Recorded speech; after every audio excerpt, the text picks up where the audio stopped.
X, आपको बहुत बहुत स्वागत है सक्सेस स्पीक्स प्रोग्राम के अंदर में। Thank you sir. And many many congratulations to you कि ऑल इंडिया में 6th रैंक आपने प्राप्त किया है सिविल सर्विस एग्जामिनेशन 2021 का। Thank you so much sir. मेरे ख्याल से अभी तो सारे सेलिब्रेशन का टाइम चल रहा होगा। हाँ, अभी थोड़ा चल रहा है, खुशी का माहौल है घर में भी, तो अच्छा लगता है सर। सक्सेस के साथ आपको इतना अच्छे रैंक की उम्मीद थी क्या यक्स इस बार?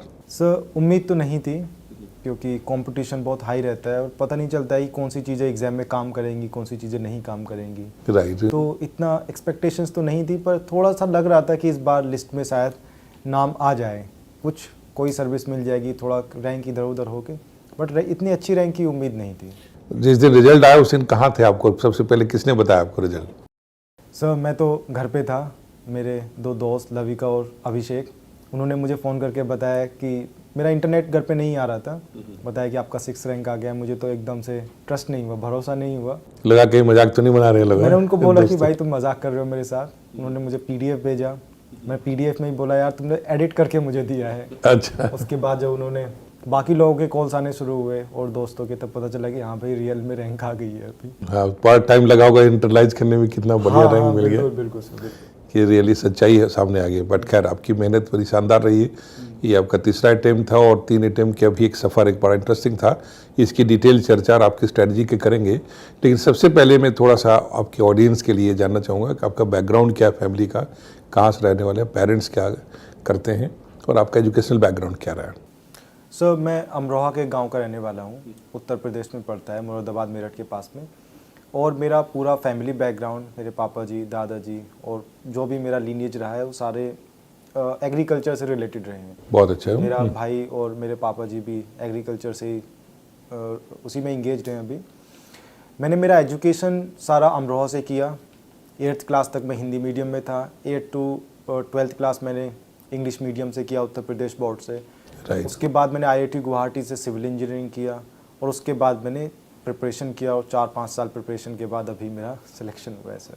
बहुत ही बढ़िया, एक इंटरेस्टिंग सफ़र। जो आपके जैसे जो बच्चे जो फ्यूचर में गांव से जुड़े हुए हैं, किसान फैमिली से जुड़े हैं, उनके लिए बहुत बड़े प्रेरणा स्रोत हैं आप। लेकिन ये जो सफ़र है कोई साधारण नहीं है कि जो आपने जितना आराम से बताया कि ऐसा हुआ और हम चले गए, वहाँ से गाँव से लेकर के IIT तक और भी IIT गुवाहाटी में पहुँचने का सफ़र अपने आप में ये शो करता है कि कितना आपने अपनी मेहनत से, लगन से इसको पूरा किया होगा। लेकिन यक्ष, क्या आपने तुरंत IIT के बाद सीधे एग्ज़ाम में लग गए या कोई जॉब वगैरह भी किया थोड़े समय के लिए? सर मैंने कॉलेज के बाद सीरियसली इसी की तैयारी शुरू की। कॉलेज में भी थोड़ा थोड़ा मैं करता था, बट कॉलेज के बाद मैंने सीरियसली फुल टाइम प्रिपरेशन किया UPSC का। और जैसे मैंने बताया 4-5 साल हो गए, अप्स एंड डाउन्स आए, बहुत सारे फेलियर्स भी बहुत सारे मिले। 2 बार पहले प्रीलिम्स नहीं हुआ, फिर इंटरव्यू दिया तो फाइनल सिलेक्शन नहीं हुआ, उसके बाद अब जाके तो बहुत सारा कुछ झेलने के बाद, कंसिस्टेंसी बनाए रखने के बाद जाके अभी ये रैंक आया है। उसके तो बहुत हमें आपसे जानकारी फ्यूचर पेरेंट्स के लिए चाहिए। लेकिन सबसे पहले ये बताइए कि एक कहा कि कॉलेज के समय में ही आपने तैयारी का सिलसिला शुरू कर दिया था, तो एक होता है ना द आइडिया कि किस करियर में जाना है। पहले जिसमें आप स्कूल में रहे होंगे उसमें आइडिया था कि मुझे इंजीनियर बनना है, जो नॉर्मली किसी भी फैमिली में, कॉन्शियस फैमिली के अंदर ये चीज़ आ जाती है कि इंजीनियर बने, डॉक्टर बने। बट जो first seed of becoming IAS वो कहाँ से आया? देखिए, जब मैंने सोचा पहली बार कि सिविल सर्विसेज करना है, सिविल सर्वेंट बनना है, तब मैं कॉलेज में था। जब 3rd ईयर 4th ईयर आता है तो एक इंटर्नशिप का कंसेप्ट होता है कि 3rd ईयर में इंटर्नशिप करनी है। तो तब मैं एक स्टार्टअप के साथ जुड़ा था, वहाँ पे मैंने कुछ दिन काम किया था, कुछ महीने। उसके बाद जब एज अ करियर चूज़ करने की बारी आई, तब मुझे लगा कि सिविल सर्विसेज मेरे लिए एक एप्ट करियर है, जहाँ पे मुझे जो पर्सनली मुझे चाहिए, मेरा पर्सनल ग्रोथ, प्रोफेशनल जो सेटिस्फैक्शन चाहिए वो तो आएगा ही आएगा, और समाज के साथ जुड़ने का, समाज के लिए काम करने का और समाज में बदलाव लाने का मुझे मौका मिलेगा। तो मुझे काम में इंटरेस्ट भी होगा और मेरा पर्सनल जो ग्रोथ है या प्रोफेशनल जो सेटिस्फैक्शन है वो भी मुझे मिलेगा। मुझे तो लगा इससे अच्छा मेरे लिए शायद कोई और करियर ऑप्शन नहीं है, तो मैंने सोचा कि सिविल सर्विसेज की तैयारी की जाए। एक प्रकार की बातें कई बार बहुत कैंडिडेट करते हैं, लेकिन होता उसका जो कन्विक्शन के साथ करता है और मोटिवेशन बना रहता है। तो थोड़ी सी इसकी जानकारी आपसे मुझे और चाहिए। जो आपने कहा कि मौका मिलेगा मुझे भाग लेने का, ठीक है, आमतौर पे जो पब्लिक के साथ में या डेवलपमेंट में, तो कहीं न कहीं इंसान के जब टेम्परामेंट कुछ मैच करते हैं तभी तरह की बात है। अदरवाइज़ तो आजकल के नॉर्मली बच्चे सोचते हैं कि अच्छी अर्निंग हो जाए, अच्छा लाइफ़स्टाइल हो, अच्छी गाड़ी हो, है ना? ये सारा ऑप्शन आपको इंजीनियरिंग करने के बाद मिल भी गया था, आप चाहते देश-विदेश में कहीं जा सकते थे। लेकिन कोई तो चीज़ है जो आपको अट्रैक्ट कर रहा था कि नहीं मुझे पब्लिक में ही रहना है। तो ये क्या और कहाँ से डेवलप हो रहा था आपको ये? सर, पहली चीज़ तो ये, जब मैं जो मेरा पूरा गांव में मैं रहा अपने 12th क्लास तक, तो मैंने वहाँ पे डिस्ट्रिक्ट एडमिनिस्ट्रेशन को काम करते हुए देखा, बहुत सारे ऑफिसर्स के साथ इंटरेक्ट भी किया। तब मैंने ये नहीं सोचा था कि मुझे सिविल सर्विसेज में जाना है, बट मुझे पता था कि चीज़ें कैसे काम करती हैं। राइट। जब मैं कॉलेज में गया तो मैं वहाँ पे काफ़ी सारी एक्टिविटीज़ में पार्टिसिपेट मैंने किया जो समाज से जुड़ी हुई चीज़ें थी। जैसे कि मैं वहाँ पे एक यूथ एम्पावरमेंट क्लब होता है, उसका मैं सेक्रेटरी था, मतलब उसका हेड था। और उस जो वो क्लब जो काम करता था उसमें कॉलेज के यूथ के लिए तो काम करते ही करते थे, जो कॉलेज के आसपास के लोग होते थे उनके लिए भी काम करते थे। राइट। और भी जैसे काउंसलिंग हुआ वहाँ पे, उन सब के साथ में भी जो सामाजिक कार्य थे उन सब से मैं जुड़ा हुआ था और मुझे वो बहुत अच्छा लगता था। अभी जैसे आपने बताया कि मोटिवेशन शुरू में सबके अंदर होता है कि हमको समाज की सेवा करना है, बट जैसे आपने बताया कि सिलेक्शन के बाद हो सकता है कि लोगों का जो पर्सपेक्टिव है उसको लेके चेंज हो जाए। बट मैं यहाँ पे ये कहना चाहता हूँ कि अभी जो सिलेक्शन हुआ है ये शुरुआत है, जो काम करना है वो तो आगे करना है। सिलेक्शन कभी हमारा मतलब एम था, क्योंकि हमें प्लेटफॉर्म देता है वो काम करने का, बट ये फाइनल गोल नहीं है हमारा। यहाँ से शुरुआत हुई है, मीन्स टू एन एंड है, और एंड हमारा है जो समाज के लिए काम करना है। अभी मैं आपको ऐसा कुछ प्रूफ तो नहीं दे सकता कि मैं करूँगा ही करूँगा, शायद आप माने भी ना उस चीज़ को, बट वो तो मेरा कन्विक्शन है और मुझे करना ही है, वो तो मेरा दृढ़ निश्चय है एकदम। बस यही चीज़ इंसान को एक ड्राइव देता है, क्योंकि जो सबसे बड़ा कन्विक्शन तो खुद का ही होता है, इंसान का वो बिलीफ सिस्टम आपको लेके जाता है कि मुझे करना है। और जब हम करते हैं तो लोग अपने आप विश्वास करेंगे। मैं अगर यहाँ पे कितना भी कुछ बोलूँ शायद लोग विश्वास ना करें, बट जब मैं आगे जाके सर्विस में जाके काम करूँगा तो मुझे किसी को प्रूफ देने की शायद ज़रूरत भी ना हो, तब लोग खुद ही विश्वास, जो मैं करना चाहता हूँ उस पर खुद ही विश्वास। बहुत अच्छी बात है, आपकी वो चेहरे पे, आपकी बातों पे वो कन्विक्शन मुझे दिख रहा है ना। आई एम श्योर कि आप एक बहुत ही शानदार ऑफिसर के रूप में साबित होंगे, एक सिविल सर्वेंट जो रियली जो एक्सपेक्टेशन वो पूरा करेंगे आप। लेकिन एक जर्नी है यक्ष, उसके फ्यूचर एस्पायरेंट्स के लिए आपके लिए बहुत इंस्पायरिंग होगा। तो आपकी जितनी सक्सेस स्टोरी देखने में तो लगता है कि आज सेलिब्रेशन हो रहा है कि चारों ओर देख रहे हैं, यक्ष को याद कर रहे हैं कि, पर बहुत सारे लोग ऐसे होंगे पास्ट में जो कहेंगे कहाँ लगे हुए हो, टाइम खराब कर रहे हो, अपना क्यों करियर दांव में लगाए हुए। ऐसे सारे फेजेस आपसे गुजरे होंगे, राइट। तो उस समय अपने आप को मोटिवेटेड रखना, क्योंकि आप 3 एग्ज़ाम दे चुके हैं, 3 में से पहले 2019 का एग्ज़ाम आपने दिया, उसमें क्या रिजल्ट था आपका? सर, पहले अटेम्प्ट में तो प्रीलिम्स नहीं हुआ। उसके बाद 2020 के एग्जामिनेशन में आप इंटरव्यू तक पहुंच गए, मेंस हुआ इंटरव्यू में, और तीसरे में आपने फाइनली 6th रैंक ले लिया। हाँ। तो अपने आप में, लेकिन तीनों साल में जो 2 फेलियर्स हैं उसमें कोविड का भी टाइम था, तो साधारण नहीं रहा होगा। तो सबसे पहले तो मैं यही जानना चाहूँगा कि कई डिमोटिवेटिंग फैक्टर भी आए होंगे, वो क्या थे और अपने आप को कैसे मोटिवेटेड रखा आपने? सो देखिए, जब सिलेक्शन नहीं होता है तो बहुत डिमोटिवेशन होता है, ये रियलिटी है। हमें खुद के ऊपर डाउट होने लगता है कि यार हम कर भी पाएंगे कि नहीं कर पाएंगे, क्या हम वर्थ भी हैं सिविल सर्वेंट्स बनने के लिए। हमारे दोस्तों का सिलेक्शन हो रहा है बट हमारा नहीं हो रहा है, हमारा तो प्रीलिम्स ही नहीं निकल रहा है, तो बहुत डिमोटिवेशन होता है, सेल्फ डाउट होता है। बट यहाँ पे ज़रूरी ये चीज़ है कि सबसे पहले तो निगेटिविटी को बाहर रखना ज़रूरी है।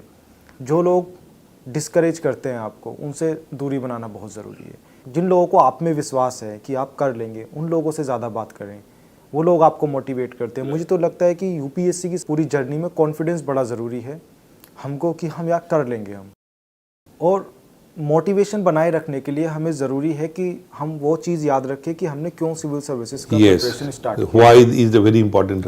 क्योंकि जो मोटिवेशन अंदर से हमारे आएगा, जो इंटरनल मोटिवेशन होगा, मुझे लगता है वही सस्टेन कर सकता है। आउटर मोटिवेशन तो 2-4 1 महीना या 2-4 दिन के लिए ऐसा रहेगा, फिर वापस से मोटिवेशन डाउन हो जाता है। बट जो अंदर का मोटिवेशन है, सस्टेन वही कर सकता है। और दूसरा, थोड़ा सा प्रैग्मेटिक भी हमको होना पड़ता है यूपीएससी की जर्नी में। अब देखिए, बहुत सारे बच्चों का जल्दी सिलेक्शन हो जाता है, पर बहुत सारे बच्चों को स्ट्रगल करने के बाद, जैसे मेरा तीसरा अटेम्प्ट था, चौथे अटेम्प्ट में भी जाके होता है। तो यहाँ पे हमको ये समझना बड़ा ज़रूरी है कि एग्ज़ाम का नेचर ऐसा है कि फेलियर्स मिलते हैं, हो सकता है कि अगर मैं पहले 2 अटेम्प्ट में फेल हुआ हूँ, अगले में मेरा रैंक आया, इसका मतलब ये तो नहीं है कि मैं डिजर्विंग नहीं था। Right. या जो लोग फेल होते हैं पहले अटेम्प्ट में, दूसरे में, तीसरे में, ये बिल्कुल नहीं समझना है कि हम वर्थ नहीं है, हम डिजर्विंग नहीं है, क्योंकि एग्ज़ाम का नेचर ऐसा है, इतनी सारी स्टेजेस, इतने सारे पेपर्स, कहीं पे भी थोड़ा सा भी फॉल्ट अगर इधर उधर हुआ तो हम एकदम बाहर हो जाते हैं, वापस से शुरू करना पड़ता है। तो जो एग्ज़ाम का नेचर है उसको समझना ज़रूरी है, इंटरनल मोटिवेशन बनाए रखना ज़रूरी है, एक पॉजिटिव एनवायरनमेंट की बहुत ज़रूरत है, पीयर ग्रुप ऐसा हो, दोस्त तुम्हारे ऐसे हों जो एनकरेज करें कि यार तुम्हारे अंदर ये टैलेंट है, तुम कर लोगे। निगेटिविटी से दूर रहना बड़ा ज़रूरी है सर।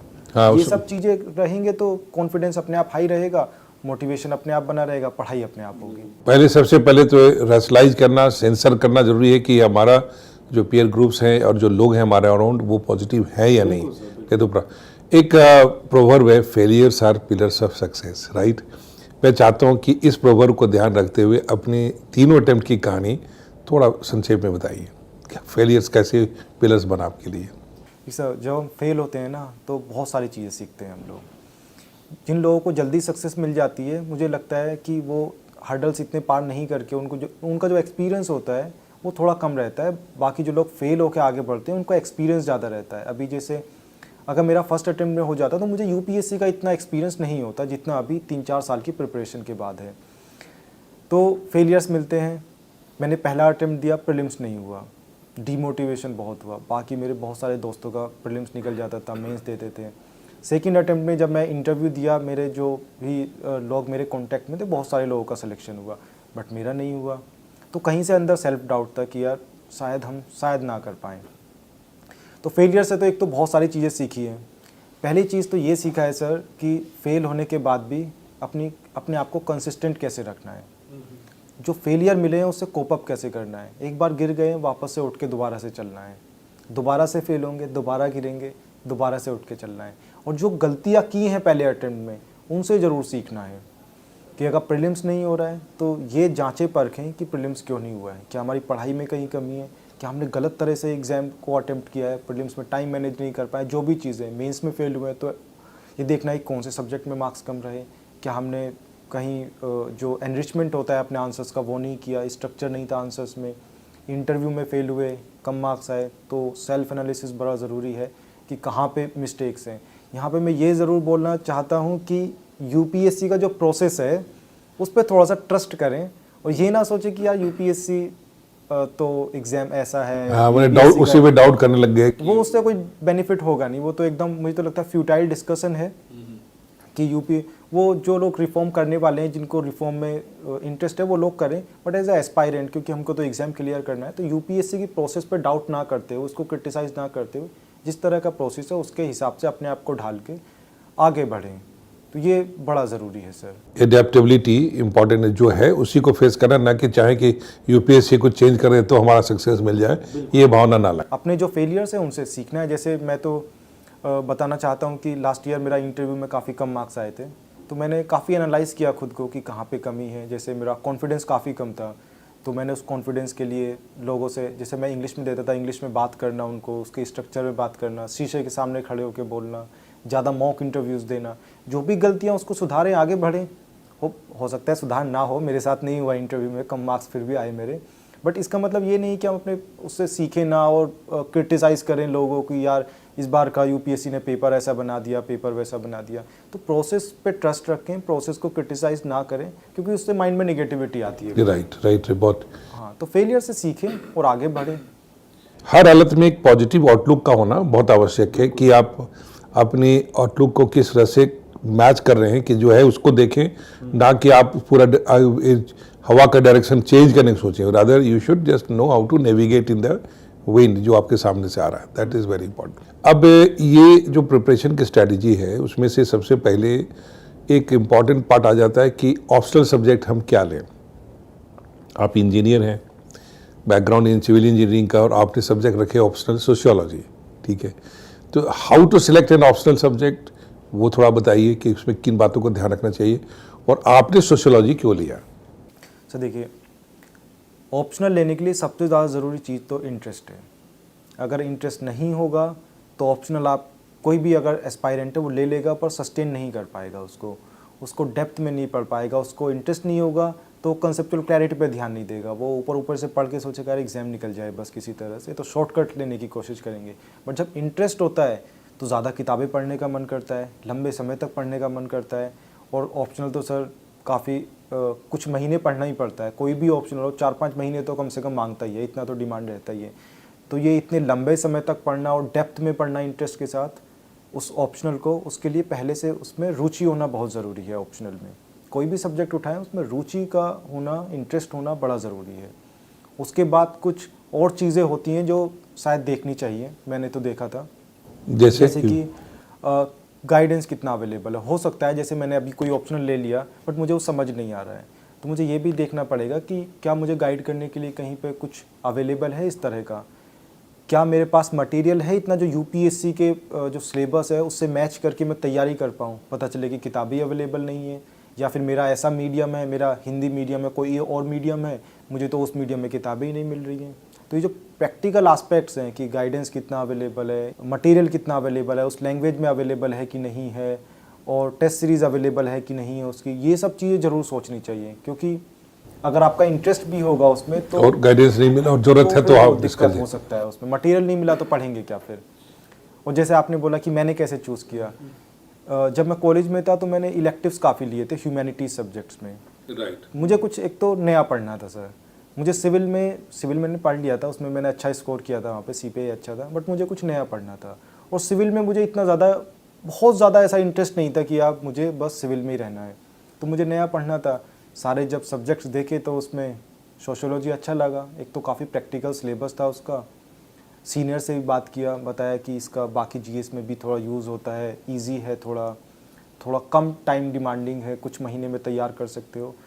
तो इंटरेस्ट प्लस प्रैक्टिकल एस्पेक्ट्स दोनों को लेके कंबाइन करके तब ऑप्शनल हमको चूज़ करना चाहिए। और मुझे लगता है कि ऑप्शनल चूज़ करना one of the challenging task है, और अच्छे से ऑप्शनल चूज़ करें तो यूपीएससी की जर्नी आसान हो जाएगी। अगर कोई ऐसा ऑप्शनल ले लिया जिसके साथ आप सस्टेन ना कर पाएँ तो सिलेक्शन सर बहुत मुश्किल हो जाता है, वो बोझ बन जाएगा, फिर मुश्किल हो जाएगा उसका। मैं तो लकी था कि मुझे तो लगता है कि मैंने मेरे हिसाब से, मेरे इंटरेस्ट के हिसाब से एक अच्छा ऑप्शनल चूज़ किया था, और मुझे कभी रिग्रेट नहीं हुआ कि मैंने गलत ऑप्शनल चूज़ कर लिया। तो आपकी बातों से जो निकल के जो मेन पॉइंट आया कि इस ऑप्शनल के सिलेक्शन में सबसे इंपॉर्टेंट चीज़ है कि सब्जेक्ट में इंटरेस्ट होना। दूसरी चीज़ है कि ये भी देखना जरूरी है कि क्या उसमें गाइडेंस, सपोर्ट या कोचिंग जो भी अवेलेबल है वो है या नहीं है, कि यदि रिक्वायरमेंट पड़ी तो हम क्या रिलेवेंट बुक्स हैं या नहीं है। और तीसरी इंपॉर्टेंट चीज़ है, यदि थोड़ा बहुत बैकग्राउंड है तो अच्छी बात है, नहीं है तो आप तैयार कर सकते हैं। अभी आपकी बातों से एक बड़ी इंपॉर्टेंट आई, जो स्टूडेंट को लगता है कि एक ऑप्शनल सब्जेक्ट पढ़ना है, पता नहीं कितना टाइम लगेगा। आपने क्या कहा, अभी 4 से 5 महीने तो देने पड़ेंगे। इसका मतलब है कि that is the maximum limit you are talking, उससे ज़्यादा ज़रूरत नहीं पड़ेगी। सर मैं यहाँ पे ये भी बोलना चाहता हूँ कि अगर हमको ऑप्शनल में अच्छे मार्क्स लाने हैं तो हमें डेप्थ में पढ़ना पड़ेगा। राइट। मैंने सोशियोलॉजी लगभग 6 महीने के आसपास पढ़ा है, और जितना ज़्यादा डेप्थ में पढ़ेंगे मार्क्स उतना ज़्यादा आएगा। अगर सोचे कि यार सोशियोलॉजी में 6 महीने की जगह मैं 3 महीने में पढ़ूंगा, सर फिर मार्क्स फिर एवरेज नहीं, यक्ष आपने 6 महीने भी यदि आप देखेंगे, स्टूडेंट को ये फियर होता है कि शायद कई साल पढ़ेंगे तब हम ऑप्शनल क्रिएट कर पाएंगे, तो वो शायद यूनिवर्सिटी के स्टाइल में सोचते हैं। बट आपने मैक्सिमम बाउंड्री भी मैक्सिमम लेके गए तो आप 6 महीने कर रहे हैं। इसका मतलब है कि कोई नया सब्जेक्ट भी लेकर के आप 6 महीने के अंदर अच्छा कर सकते हैं। 4-5 महीने 6 महीने तो हो जाता है। There is good enough to prepare new से। मैं आपको आपकी बात को एक्सप्लेन करके समझाना चाह रहा हूँ ऑडियंस को कि ये समझें कि आप यदि कोई नया सब्जेक्ट भी ले लें और इंटरेस्ट से लें तो 5 से 6 महीने उसको तैयार करने के लिए काफ़ी हैं आपके। जो जितना ऑप्शनल का मेरे साथ मेरा एक्सपीरियंस है उसके हिसाब से, बाकी हो सकता है कुछ ऑप्शनल्स बड़े हों, सिलेबस बड़ा, उनके बारे में मुझे एक्सपीरियंस कम। हाँ नहीं, आप अपने ऑप्शनल के बता रहे हैं। एवरेज नॉर्मली यही लगता है तैयार करने का, लगभग 5 महीने 6 महीने। हाँ, इसके हो जाना चाहिए। जो पहली बार कंसीडर कर रहे हैं या चाहते हैं कि लें सोशियोलॉजी एज ए सब्जेक्ट, उनके लिए कहाँ से स्टार्ट करें, और कुछ खास स्टैंडर्ड बुक्स जो आप सजेस्ट करना चाहें तो बताइए। देखिए सर, यहाँ पे ये है कि अगर किसी का बैकग्राउंड है सोशियोलॉजी में तो उसको आसानी से चीज़ें वो रिलेट कर सकता है, समझ सकता है चीज़ें। बट अगर किसी का बैकग्राउंड नहीं है, उसको चीज़ें समझने में दिक्कत हो रही है सोशियोलॉजी में, तो कहीं से गाइडेंस ले लें, वो सबसे बेस्ट रहेगा। एक फाउंडेशन बन जाएगा, उसके बाद अपनी स्टैंडर्ड बुक्स पढ़ें और शॉर्टकट्स ना लें। सोशियोलॉजी में भी बहुत सारे लोग सजेस्ट करते हैं कि ये छोटी बुक है, आप इसको पढ़ लो, आप इस टॉपर के नोट्स पढ़ लो, तो उससे जो हमारी समझ होती है उसमें डेप्थ नहीं आती है। तो शॉर्टकट लेने की बजाय, शायद हो सकता है किसी का शॉर्टकट लेने से हो जाए, पर उसको जनरलाइज नहीं कर सकते। हो सकता है कि वो एक सिंगल एनेक्डोट हो जिसका कि शॉर्टकट लेने से सिलेक्शन हो जाए। तो डेप्थ में पढ़ना ज़रूरी है, उसके लिए हमको जो स्टैंडर्ड रेफरेंस बुक्स होती हैं उनको करना ज़रूरी है। अब रेफरेंस बुक्स जो मैंने पढ़ी सोशियोलॉजी के लिए, जैसे एक हरलम्बोस बुक आती है, बहुत फेमस बुक है सोशियोलॉजी। हाँ, बड़ी फेमस बुक है। उसके बाद जो थिंकर्स होते हैं हमारे पेपर 1 में, उसमें मैंने रिडजर से किए। जो इग्नू का कंटेंट आता है बड़ा लूसिड लैंग्वेज में और बहुत सिंपल लैंग्वेज में होता है, वो भी मैंने फॉलो किया। उसके बाद जैसे ऑक्सफोर्ड की डिक्शनरी आती है, जो बेसिक कंसेप्ट्स होते हैं, जो डेफिनेशंस होती हैं, जो नहीं टर्म्स हैं, टर्मिनोलॉजी हो क्लियर, हाँ, उनको क्लियर करने के लिए डिक्शनरी ऑक्सफोर्ड या पेंगुइन की। उसके बाद पेपर 2 की बात करें तो जैसे बी के नागला किताब है, और पीसी जैन और एसएल दोषी सर की एक बुक है रूरल सोशियोलॉजी के ऊपर। उसके बाद वीना दास मैम की बुक है, उसमें इनफॉर्मल सेक्टर का एक चैप्टर है हमारे यहाँ पे, एक टॉपिक है, वो बड़े अच्छे से दिया हुआ है। कानितकर की बुक है, उसमें पॉपुलेशन रिलेटेड। इग्नू बहुत अच्छा सोर्स है पेपर 2 के लिए। उसके बाद एक नितिन सांगवान सर की बुक आती है, वो शॉर्ट में उन्होंने सब कुछ कवर किया है। अगर कोई टॉपिक रह जाता है या कोई लूप होल रह जाता है, कोई गैप रह जाता है तैयारी में, तो वहाँ से कवर हो जाता है। तो इन सबको पढ़ के आराम से, पूरा एकदम स्टैंडर्ड बुक्स हैं। बस यही है पॉइंट कि बुक्स पढ़ें, शॉर्टकट लेने की कोशिश ना करें। और बुक्स में मतलब अभी जो बात करें बड़ी इंटरेस्टिंग है कि किस चैप्टर का क्या इंपॉर्टेंस किस में है उसको ध्यान दें। सिर्फ बुक्स भी खत्म करने के लिए या पूरा पूरा कवर करने के लिए बुक्स तो सर सेलेक्टिवली करनी पड़ती हैं। अब जैसे हरलम्बोस बुक है, वो बहुत इतनी मोटी बुक है, वो थिक बुक है, बहुत छोटा छोटा लिखा है, वो पूरी कवर करेंगे तो शायद 6 महीने में वो बुक वही कवर हो खत्म, पाए। हाँ, हाँ। तो सेलेक्टिवली पढ़ना है सर। कि चैप्टर क्यों से चैप्टर चाहिए जो आपका सिलेबस की रिक्वायरमेंट है। चैप्टर भी, वो चैप्टर में भी चूज करना पड़ेगा कि हमारे सिलेबस में क्या है, किस एरिया से क्वेश्चंस पूछे जाते हैं, ये बड़ा ज़रूरी है। बहुत सेलेक्टिवली पढ़ना पड़ता है। अब हम फिर वापस इस पॉइंट पे आते हैं कि जब एक स्टार्ट करना है, मान लीजिए कोई आज 2023 के एग्जाम की तैयारी कर रहा है, ठीक है ना, उसके लिए हम कुछ सजेस्ट करना चाहते हैं आपके एक्सपीरियंस से। तो well begun is half done, ठीक है ना, ये पुरानी कहावत है। इसको ध्यान में रखते हुए बताइए कि how to start well for this examination.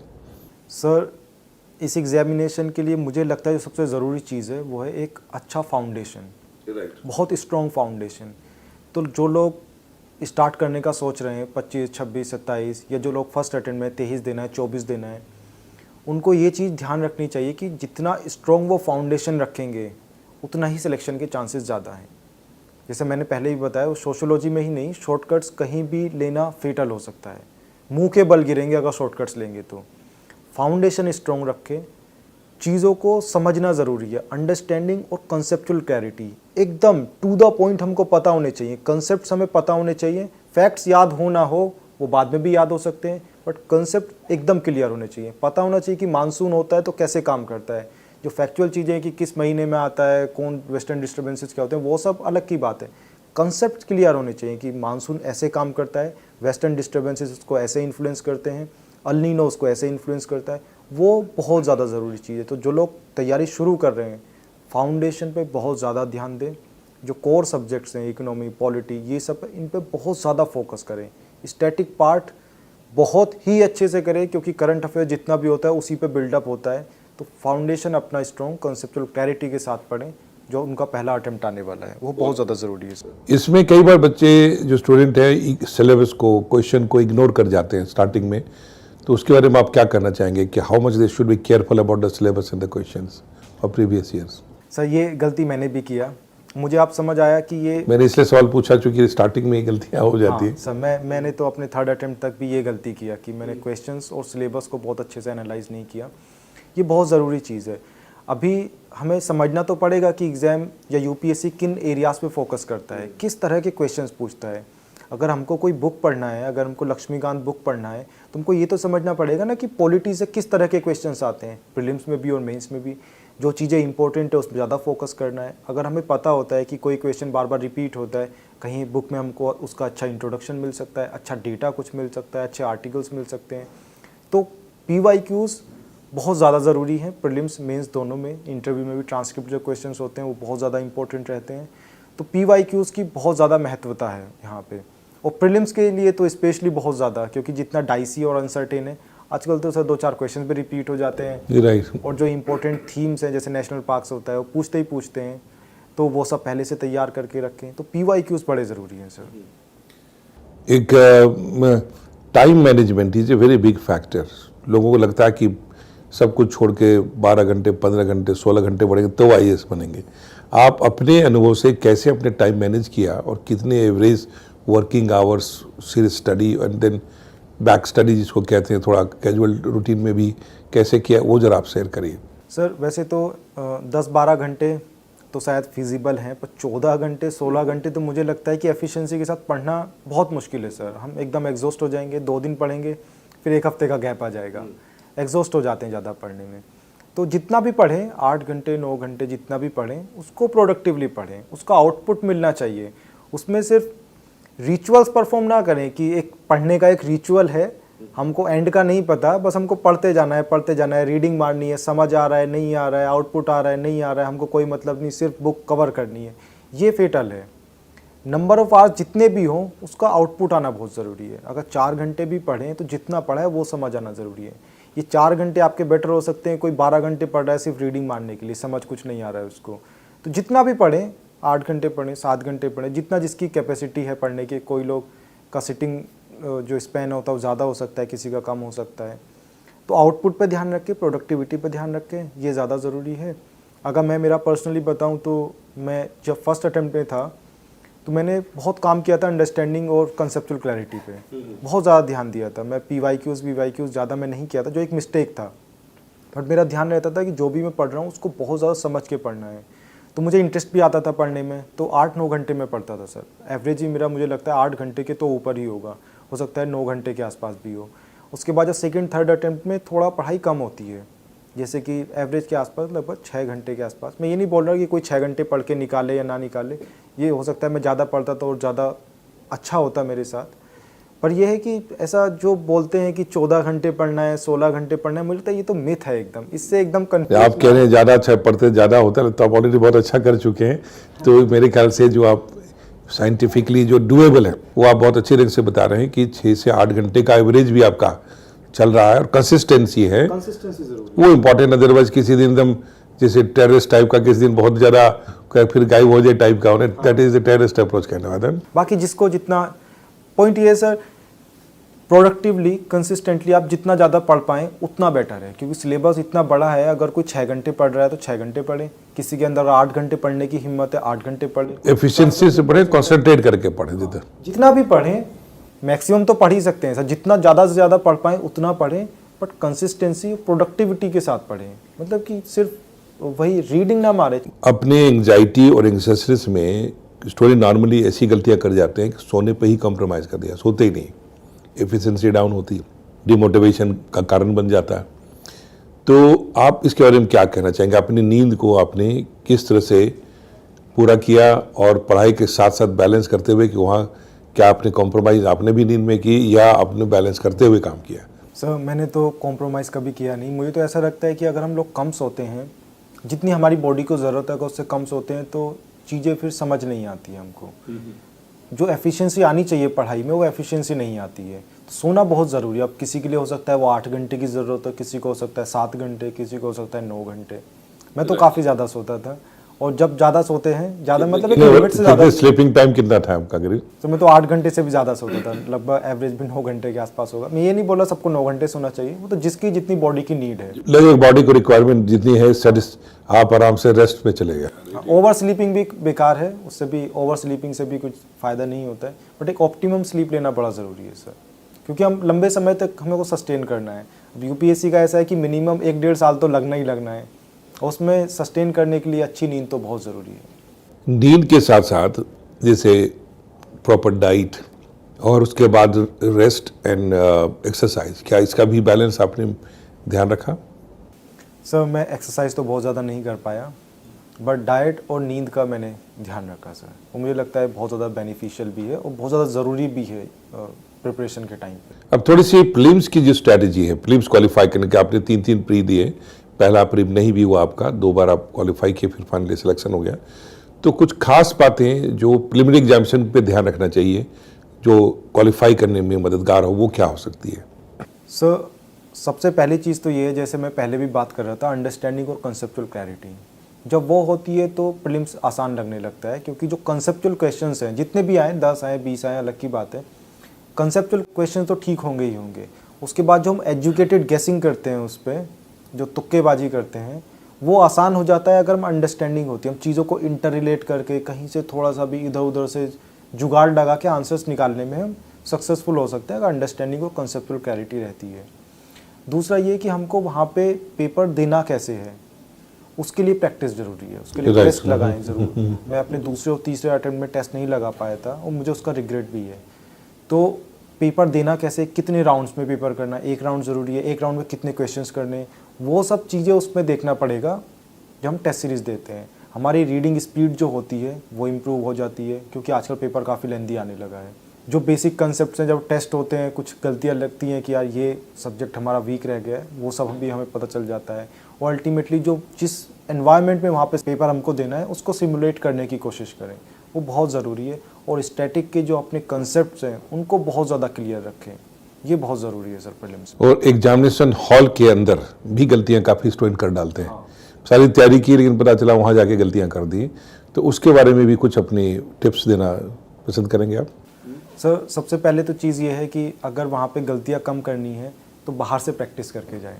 Test papers लगाएं, जैसे कि OMR भरना है, पहले से प्रैक्टिस कर लें उसको, OMR वहाँ पे गलत ना भरें, क्वेश्चंस को सही से पढ़ना, छोटी छोटी डिटेल पे ध्यान देना, ये सब चीज़ें पहले से प्रैक्टिस हमको करनी पड़ेगी। और जब एग्ज़ाम के दिन अपना कॉमन सेंस लेके जाएं पूरा, और अच्छे से, जैसे आपने पहले बताया ना, नींद लेके जाएं पूरा, अपने दिमाग को खुला रखें वहाँ पे, ये बड़ा ज़रूरी है। क्योंकि क्वेश्चंस बहुत सारे ऐसे एरियाज से आते हैं या ऐसे क्वेश्चंस आते हैं जो आपको ना पता हो, उसमें आप खुला दिमाग, कॉमन सेंस, जितना भी आपको नॉलेज है, जितने भी आपकी अंडरस्टैंडिंग है चीज़ों को लेके, उससे आंसर्स बन जाते हैं। रेस्टफुल माइंड हो, मतलब पूरा अलर्टनेस तभी बनेगी। हाँ, हड़बड़ाएं ना पेपर देते हुए, हड़बड़ाने से फिर गड़बड़ हो जाती है। एक प्रॉपर टाइम मैनेजमेंट, एक अलर्टनेस के साथ दें तो एग्जाम अच्छा हो। आपको सेकंड हाईएस्ट मार्क्स है जनरल स्टडीज़ में, मेंस में। बहुत बड़ा अट्रैक्शन होगा स्टूडेंट को जानना कि आप 6th रैंकर हैं, लेकिन ऑल इंडिया में आप सेकंड हाईएस्ट मार्क्स आपका जनरल स्टडीज़ में है। तो सबसे पहले तो यही बताइए कि कितने नंबर आए आपको जनरल स्टडीज़ में, पेपर वाइज एक बार आप बता दें ऑडियंस को। सर मेरा टोटल मेंस का स्कोर 879 है, और जितना मुझे पता है अभी तक वो शायद सेकंड हाईएस्ट है। हो सकता है कोई और हो, तो हो सकता है 3rd या 4th हाईएस्ट हो जाए। GS में मेरा 464 है, पेपर 1 में 113, 2 में 126, 126, 3 में 99 और पेपर 4 एथिक्स में 126। ऐसे में मेरा 130 है, और सोशियोलॉजी ऑप्शनल मेरा 285 है, 137 प्लस 148। तो जीएस में अच्छा करने के लिए स्पेशली आप क्या कहना चाहेंगे कि जनरल स्टडीज में एक अच्छा बैलेंस मार्क्स लाएं आप, और जो कि बहुत बड़ा मार्क्स होता है, 1000 मार्क्स जनरल स्टडीज़ का है, तो वो क्या करना चाहिए लोगों को? सर उसके लिए तो अल्टीमेटली हमको आंसर राइटिंग सीखना पड़ेगा। आंसर्स लिखने कैसे हैं, नॉलेज तो हमारे पास है, हमने इतना पढ़ लिया है, 1-2 साल जितना भी हम पढ़े हैं, नॉलेज है हमारे पास, कंटेंट है। अब उस कंटेंट को प्रेजेंट करना है वहाँ पे, उस पर हमें काम करना पड़ेगा। जैसे कि हमको जो लिखना है रेलेवेंट लिखना है, टू द पॉइंट लिखना है, जो पूछा है उसी का जवाब देना है, डायग्राम्स बनाने हैं, डेटा से सब्सटेंशिएट करना है, इंट्रोडक्शन अच्छा होना चाहिए, कंक्लूजन रेलेवेंट होना चाहिए। ये सब चीज़ों पे हमको काम करना पड़ेगा वहाँ पे। जो भी आंसर में लिखना है उसको क्लैरिटी के साथ लिखना है, तो आंसर राइटिंग पे बहुत ज़्यादा फोकस करना पड़ेगा मेंस में अच्छे मार्क्स लाने के लिए। उसके साथ साथ जो थोड़ी सी चीज़ें हैं जो हम बोलें कि एक अच्छा आंसर लिखने के लिए जो प्री रिक्विजिट होंगी या जो उसके लिए ज़रूरी चीज़ें, प्राइमरी चीज़ें, जैसे डेटा होता है, हमको डेटा याद करना पड़ेगा। मेंस से पहले कंपाइलेशंस आते हैं, डेटा यहाँ वहाँ से याद कर ले और उस डेटा को वहाँ पर रिलेवेंट बना के उसको इस्तेमाल करें। उसके अलावा डायग्राम्स की पहले से प्रैक्टिस कर ले। अल्टीमेटली पॉइंट ये है कि आप वहाँ पे किस तरह से लिखने वाले हैं, आपने जो भी स्ट्रक्चर सोचा है कि मैं इंट्रोड्यूस ऐसे करूँगा, डेटा को ऐसे लिखूँगा या फिर डायग्राम्स ऐसे बनाऊँगा, उनको पहले से प्रैक्टिस कर लें और अपनी स्पीड जो है उस पर काम करें कि आपको 2 पेज कैसे भरने हैं 10 मार्क्स के क्वेश्चन में, या आपको सारे पेजेस कैसे भरने हैं, सारे क्वेश्चंस कैसे अटेम्प्ट करने हैं, आपको कितना टाइम लग रहा है, आप 3 घंटे से 3.5 ले रहे हैं या 2.5 घंटा ले रहे हैं, और टाइम मैनेज करना पहले से सीखें। मैंने कम किया था आंसर राइटिंग, रिग्रेट है मुझे उस चीज़ का, बट बाकी लोगों को मैं ये सजेस्ट करूँगा कि मेरे एक्सपीरियंस से कि आंसर राइटिंग थोड़ा ज़्यादा करें। लिखना अल्टीमेटली मेंस में तो सारा आंसर राइटिंग के ऊपर। राइटिंग मेक्स वन परफेक्ट, जितना ज़्यादा प्रैक्टिस करेंगे उतना ज़्यादा आपकी एफिशिएंसी बढ़ती जाएगी। बिल्कुल, बट इसका मतलब ये भी नहीं है कि कंटेंट को बिल्कुल ही छोड़, ये बिना कंटेंट के तो सर ऐसा है कि बिना फाउंडेशन की बिल्डिंग बनेगा नहीं, कंटेंट के बिना तो कुछ हो ही नहीं सकता। स्ट्रक्चर पहले बना लें, कंटेंट पे बनाएं और प्रीवियस ईयर के क्वेश्चन को देखते हुए सिलेबस को ध्यान करते पॉइंट इकट्ठा करें, प्रैक्टिस करते चलें। आपको एसे में बहुत अच्छे मार्क्स आए हैं। एसे के बारे में स्पेशली मैं आपसे जानना चाहूँगा, दो एसे लिखने होते हैं और आजकल तो फिलोसफिकल लाइन ही दे करके दोनों एसे लिखने की बात कर रहे हैं, तो ऐसे में क्या किन बातों को ध्यान रखना चाहिए लिखने के लिए? सर मैं फ्रैंकली बताऊं तो मैंने बहुत ज़्यादा प्रिपरेशन नहीं किया था ऐसे का, ऐसा डेडिकेटेड होके कोर्स तैयार करना, ये सब मुझे लगता है ऑलमोस्ट नेग्लिजिबल तैयारी थी मेरी ऐसे की। बट जितना मैंने मेरे एक्सपीरियंस से सीखा वहाँ पे ऐसे लिखने का, जैसे इस बार तो फिलोसॉफिकल एसेस थे और एक फिलोसॉफिकल तो आता ही आता है, राइट। तो वहाँ पे सबसे ज़्यादा ज़रूरी चीज़ ये है कि हम टॉपिक को समझें कि टॉपिक की डिमांड क्या है। उस टॉपिक को अगर फिलोसॉफिकल है या जीएस का भी है, उसको सही से इंटरप्रेट करें, सही दिशा में उसको इंटरप्रेट करें। उसके बाद एक एक वर्ड पे ध्यान दें, जो टॉपिक है उसका एक एक वर्ड पे ध्यान दें कि वो सिंगुलर है कि प्लूरल वर्ड है, इज है वर्ड में कि वॉज है, क्योंकि इन सबसे कंटेक्स्ट बदल जाता है एकदम ऐसे पूछने का जो उसका टॉपिक होता है। उसके बाद जो भी लिखना है वो रिलेवेंट लिखना है, मतलब अगर मैं मेरे एस्से के बीच में से भी कोई पैराग्राफ उठा लूँ या कोई पेज उठा लूँ तो वो जो टॉपिक में पूछा है सीधा उससे रिलेट होना चाहिए। चीज़ें हैफेजार्ड ना हो, वहाँ पे एकदम प्रॉपर फ्लो हो, जो पैराग्राफ्स है उसके बीच में लिंकेज हो, थोड़ा इंट्रोडक्शन थोड़ा सा मतलब रिलेवेंट होना चाहिए। ऐसा नहीं कि आप पहले से तैयार करके चले गए, ऐसे सारा कोई भी आया और उसी को लिख डाला वहाँ पे, ऐसा भी नहीं होना चाहिए। जो उस पर्टिकुलर रिक्वायरमेंट हो जैसे कि उसके हिसाब से करें। रिलेवेंसी बहुत ज़रूरी है सर, क्योंकि ऐसे 10-12 पेज में हमको लिखना होता है तो हम लिखते लिखते फ्लो में ऐसा लिख देते हैं जो रिलेवेंट नहीं है। उसके लिए पहले से एक स्ट्रक्चर बना लें कि हमको इस पॉइंट पे लिखना है और मल्टी डायमेंशनल लिखने की कोशिश करें, क्योंकि एक मल्टी डायमेंशनल से क्या मतलब आपका? सर जैसे पॉलिटिकल डायमेंशन हो गया, इंटरनेशनल डायमेंशन हो गया, सोसाइटी का डायमेंशन हो गया। तो जैसे इस बार का अगर मैं एग्जांपल लूँ, एक बेटर प्रैक्टिस के ऊपर था, ऐसा क्वेश्चन था कि there is always a better practice to best practice. ऐसा था कि कोई भी प्रैक्टिस बेस्ट नहीं होती है, समय के साथ चेंज होने में उसमें और सुधार होते हैं। इसको मैं ऐसा इंटरप्रेट किया था। तो पॉलिटिकल स्फेयर में किस तरह की चेंजेस आ रहे हैं और बेस्ट प्रैक्टिसेस पहले मानते थे, मैंने तो इसको एंशिएंट हिस्ट्री से लेके फिर मिडिवल मॉडर्न हिस्ट्री ऐसे करके इसको तोड़ के उसमें लिखा कि पहले पॉलिटिक्स में ये प्रैक्टिसेस को बेस्ट मानते थे, पर बेस्ट में भी और बेटर होती गई। जैसे हम पहले जो फ्यूडलिज्म था वो उस टाइम के हिसाब से शायद बेस्ट प्रैक्टिस मानी जाती हो, फिर कैपिटलिज्म आया, अभी मार्क्स साहब बोलते हैं कि हमें तो कम्युनिज्म ज़्यादा अच्छा लगता है। तो इस तरह से सोसाइटी में भी पहले पर्दा सिस्टम को लोग एक्सेप्ट करते थे, सोचते होंगे कि यही बेस्ट प्रैक्टिस है, रिफॉर्म्स हुए, बेटर प्रैक्टिसेस आई, तो सारी डायमेंशंस में तोड़ के लिख दे। In a way it is called lateral approach, vertical के साथ साथ एक kind of interdisciplinary and lateral approach of thinking, वो इम्पोर्टेंट है। जो सारे अपने जीएस के सब्जेक्ट्स हैं उसी के बेस पे लिख दे, उसमें एथिक्स भी डाल दे, पॉलिटिक्स भी डाल दें, गवर्नेंस डाल दें, सिविल सोसाइटी, जो भी डालना है हमको। मकसद भी यूपीएससी का यही है कि जब कि आप इतने सारे सब्जेक्ट पढ़ें, ताकि आप एज ए स्पेशलिस्ट नहीं, बट कि आप जो भी मुद्दा है लाइफ में, कोई भी मुद्दा एक सब्जेक्ट स्पेसिफिक सिर्फ नहीं होता, उसके कई डायमेंशंस होते हैं। सामने दिखता है कि वो सब्जेक्ट का प्रॉब्लम है, लेकिन उससे रिलेटेड उसके डायमेंशन अलग होते हैं। तो दोनों वर्टिकल लैटरल अप्रोच होना है। हाँ, बिल्कुल, आप ये बहुत कहना जरूरी है। चाहिए। बहुत अच्छी बात। यक्ष इंटरव्यू जो है, आप दो इंटरव्यू दे चुके हैं, राइट? आप सिविल सर्विसेज स्पेशलिटी टेस्ट में क्या बोर्ड चाहता है, आपको क्या अनुभव रहा? सर ये तो मुझे नहीं पता कि बोर्ड क्या चाहता है, ये मुझे पता है कि मेरे एक्सपीरियंस से क्या चीज़ें शायद में बेटर करता है, जो मेरा एक्सपीरियंस है। सबसे पहली चीज़ तो ये है कि जो भी हमारे व्यूज़ हैं उनको क्लियरली एक्सप्रेस करना है एकदम। जहाँ पे स्टैंड लेने के लिए बोला जाए स्टैंड लें, एम्बिगुअस ना रहें अपने आंसर्स में कि हमको हर जगह पे मध्यम मार्क लेना है। अगर पूछा गया क्या तुम करोगे नहीं करोगे, सिंपल स्टैंड लो, या तो आप करोगे या नहीं करोगे। दूसरा, आंसर्स में स्ट्रक्चर होना चाहिए और अल्टीमेटली जब हम बोलें तो कॉन्फिडेंस हो, जितना डेफ में लिखा है वो प्रॉपरली प्रिपेयर्ड हो, जो डेफ में लिखा गया है उस पर इन डेप्थ हमको पता होना चाहिए। मैं तो काफ़ी सारी मिस्टेक्स किया हूँ और उसकी वजह से 150 मार्क्स भी लेके बैठा हूँ अभी। तो इन सब चीज़ों पे ध्यान दिया जाए कि डेफ में जो लिखे, जो आपने किया वही लिखे, उनको जो लिखा है उनको बढ़िया से प्रिपेयर करें। जो क्लीशे क्वेश्चन है, स्टैंडर्ड क्वेश्चन है डेफ से, उनको पहले से प्रिपेयर करके जाएँ, कॉन्फिडेंस हाई रखें, प्रैक्टिस कर लें पहले से बोलने का, और अल्टीमेटली स्ट्रक्चर सही से करके ज़्यादा ऐसा एक्सट्रीम व्यूज़ ना रखें, उसमें एक बैलेंस्ड पर्सनैलिटी के साथ जाएँ, एक प्लीजिंग पर्सनैलिटी के तौर पे वहाँ पे जाएँ, तो अच्छे मार्क्स आएंगे। Very nice. अब आपसे मैं चाहूँगा कि कुछ पॉइंट्स फॉर्म में जो अपनी ओर से ऑडियंस को बताना चाहते हैं वो आप बताएं कि किन चीज़ों को ध्यान रखना चाहिए इस एग्जामिनेशन को क्वालिफाई और आपके जैसे बढ़िया रैंक लेने के लिए। सर, सबसे पहले तो है कि जो हमको काम करना है पूरी प्रिपरेशन के टाइम पे, अंडरस्टैंडिंग, क्लैरिटी, जो भी पढ़ रहे हैं उसको बहुत बढ़िया से समझ के पढ़ना है। उसके लिए चाहे थोड़े रिवीजन कम हो, बट रीडिंग मारने की बजाय समझ पे हमको काम करना है।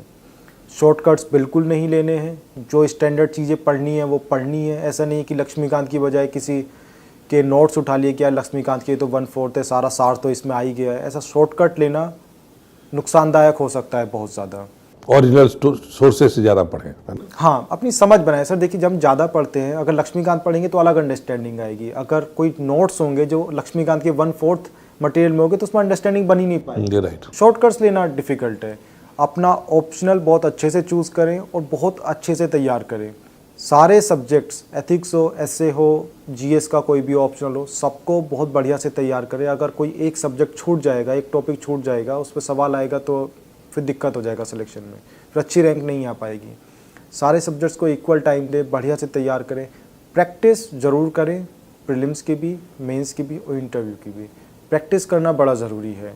और जो भी स्टैंडर्ड रिक्वायरमेंट्स हैं पेपर की, उनको तो आपको फुलफ़िल करना ही पड़ेगा। नहीं करेंगे तो वो सिलेक्शन नहीं होगा। जैसे मेंस में हमको आंसर राइटिंग करना है तो करना ही है, उसका तो कोई ऑल्टरनेटिव नहीं है। इंटरव्यू में हमको कॉन्फिडेंस के साथ बोलना है तो उसका कोई ऑल्टरनेटिव है ही नहीं। कॉन्फिडेंस के साथ नहीं बोलेंगे 20-25 नंबर कम आ जाएगा। प्रीलिम्स में आपको 2 घंटे में 100 क्वेश्चंस करने हैं तो करने ही है। प्रैक्टिस करें उसकी, अपनी खामियां ढूंढें। जब आप प्रैक्टिस कर रहे हैं कि आप अच्छे आंसर्स नहीं लिख पाते हैं तो देखें कहाँ गलती कर रहे हैं, उसमें सुधार करें। जो भी चीज़ें डेटा है, डायग्राम से नहीं बना पा रहे तो उसमें सुधार करना ज़रूरी है। और कॉन्फिडेंस हाई रखें। कहीं पे अगर छोटा मोटा फेलियर भी मिलता है, टेस्ट सीरीज में मार्क्स नहीं आ रहे, तो उससे डीमोटिवेट ना हो। अपना मोटिवेशन हाई रखें, कॉन्फिडेंस बहुत अच्छा रखें। और सबसे ज़रूरी चीज़, एक पॉजिटिव एनवायरनमेंट में रहें, अच्छे लोगों के साथ रहें, जो पीयर ग्रुप अच्छा हो आपका और जो आपको मोटिवेट करें। अल्टीमेटली इन सब चीज़ों के चलते ज़्यादा कन्फ्यूज़न ना रखें इधर उधर की, मटेरियल में कन्फ्यूज़न है, ये स्ट्रेटेजी उसने बोल दिया उसमें कन्फ्यूज़न है। कन्फ्यूज़न बिल्कुल ना रखें, अपने ऊपर कॉन्फिडेंस रखें, जो पढ़ रहे हैं बस सही पढ़ रहे हैं। अच्छे लोगों के बीच रहें जो आपको मोटिवेट करें, जो आपकी प्रिपरेशन में आपको हेल्प करें। बस इन सब चीज़ों का अगर ध्यान रखें शॉर्ट में तो सर जर्नी ईजी है। बहुत अच्छा है कि आपने सारी बातों को पॉइंट फॉर्म में समझाया। मुझे पूरी उम्मीद है कि जो आपकी ऑडियंस हैं, जो फ्यूचर एस्पायरेंट्स हैं, इससे काफ़ी फ़ायदा उठाएंगे, कनेक्ट कर पाएंगे और अपनी स्ट्रैटेजी खुद अपना डेवलप कर पाएंगे। बिल्कुल। Thank you very much for coming in this programme Thank और you. Sharing everything very truthfully and honestly. Thank you. God bless you.